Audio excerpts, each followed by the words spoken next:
How did a beer born in Amsterdam convince the world to pay billions for an illusion? Heineken's iconic green bottle and Dutch story promised premium import taste, yet year after year, most of that beer was made locally, sold at imported prices, and matched budget lagers in blind tests. The true cost of this global scam, worth $3 billion, is not just in your wallet. To see how a family brewery engineered a brand myth worth billions, let us go back to the beginning. In 1864, Gerard Adriaan Heineken purchased a small brewery on the outskirts of Amsterdam, laying the foundation for what would become one of the most recognized names in beer. For generations, the brewery built its reputation on local pride and Dutch brewing tradition, anchoring itself in the city's culture. But the Heineken story changed course a century later. When Freddie Heineken took the reins in the early 1970s, he saw the world shifting. Beer was no longer just about taste or regional loyalty. Freddie believed Heineken could be more than a drink. It could be a symbol. He set out to transform the company from a local Dutch brewer into a global lifestyle brand. Freddie's vision was bold. He wanted Heineken to stand for sophistication, travel, and cosmopolitan living. This meant moving beyond the brewery's roots and focusing on what the brand represented, not just what was in the bottle. Internally, this direction sparked debate. Some argued for protecting the Dutch identity, but Freddie pushed for a broader appeal, convinced that the future of beer would be decided by image as much as by flavor. The strategy worked. By the late 1980s, Heineken was no longer just another European lager. Its name and the story behind it began to carry the weight of an international status symbol. Freddie's approach set the stage for everything that followed, a company willing to sell not just a drink, but a dream, wrapped in the promise of something special, no matter where in the world it was poured. A green bottle on a bar counter, a red star stamped on the label. For millions, these are the signs of something special, an imported beer with European pedigree. Heineken's marketers knew the power of these signals. The green glass, first chosen in the 1880s, was not just a design choice, it was a statement. Green bottles stood out among brown, promising freshness and a hint of luxury. The red star, with roots in old brewing guilds, added a sense of history and global tradition. Even the word mark, the three smiling lowercase e's, was crafted to feel friendly and timeless, softening the brand while keeping its heritage front and center. But behind these cues, the reality was far more ordinary. In most countries, the so-called imported Heineken was brewed just down the road under a local license. The liquid inside the bottle rarely traveled far from the bottling line to the tap. Yet the packaging told a different story, one of Dutch authenticity and global sophistication. Blind taste tests run by consumer groups and industry experts revealed the truth. Heineken scored on par with budget lagers, its flavor nearly indistinguishable from much cheaper beers. The premium price was built on perception, not on what was actually in the glass. Heritage cues, carefully engineered visuals, and selective storytelling gave Heineken the pricing power other lagers could only dream of. The brand sold more than beer. It sold the feeling of something rare, cosmopolitan, and worth paying extra for. In the world of Heineken, the bottle mattered more than the brew. In 1994, Heineken signed on as the official beer sponsor of the UEFA Champions League. It entered a new era where sporting events became more than games. They became global showcases for the brand. The deal was unprecedented, both for its multi-million-dollar price tag and for the level of visibility it guaranteed. Stadium banners, digital billboards, and commercial breaks across Europe were suddenly saturated with the green bottle and red star. Heineken's presence was not limited to soccer. The company expanded into Formula One and the Rugby World Cup, spending hundreds of millions of dollars to ensure its logo appeared in front of millions of fans from Sao Paulo to Shanghai.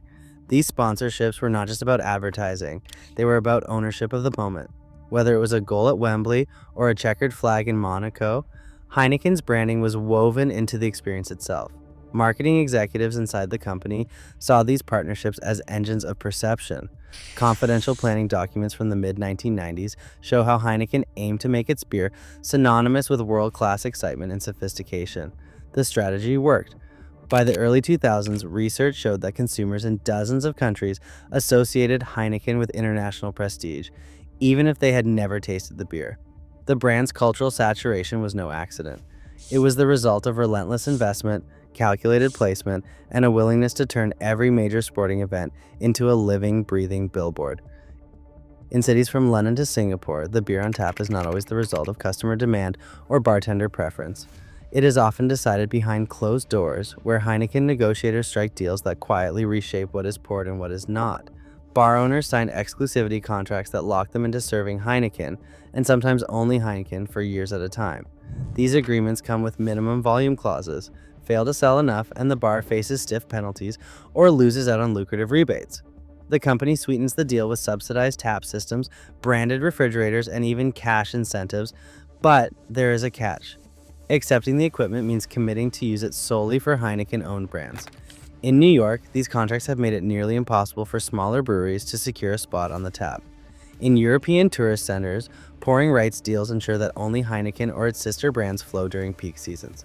Scarcity is not just about what is on tap. Heineken engineers limited edition bottles like city-themed runs or James Bond tie-ins, released in small batches and only for a few months. These special bottles often fetch double or triple the usual price on resale markets, turning a mass-market lager into a collector's item.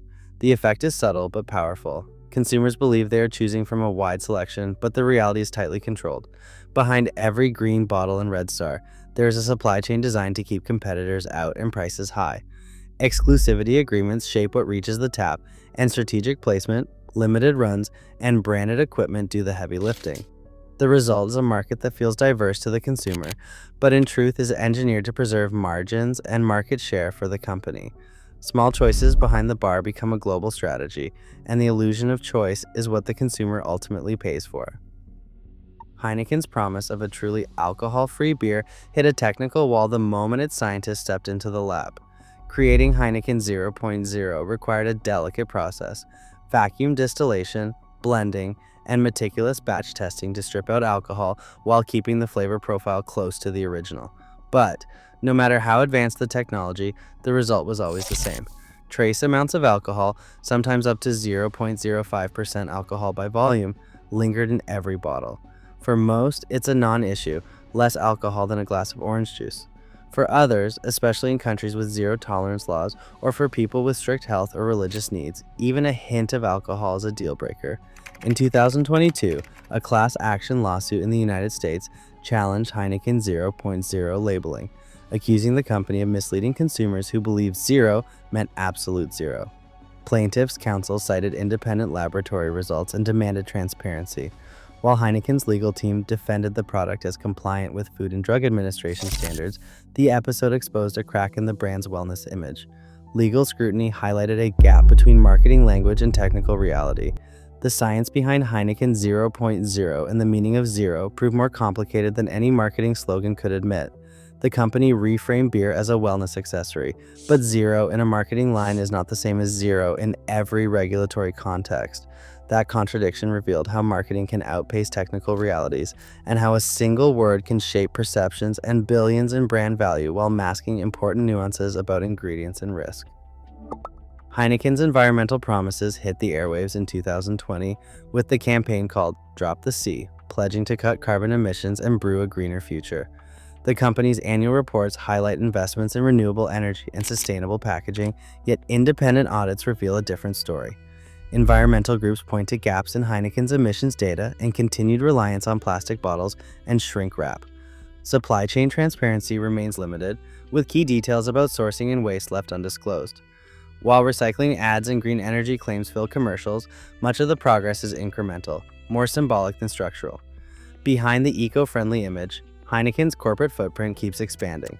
The company's valuation now tops $60 billion, a figure driven not just by beer sales, but by a relentless spree of acquisitions. The 2015 takeover of Lagunitas, once a craft beer darling, sent shockwaves through the industry. In markets from Africa to Latin America, regulators have opened antitrust probes into price manipulation and market dominance. NGOs and watchdogs argue that Heineken's green messaging and market control go hand in hand, shaping both perception and reality on a global scale. Today, the value of perception dwarfs the cost of production. Heineken's empire, valued at $60 billion, proves it. As brands blur the line between story and substance, what we buy often is not the product, but the illusion. The next pour asks, are we drinking beer or just the brand? Share your thoughts below.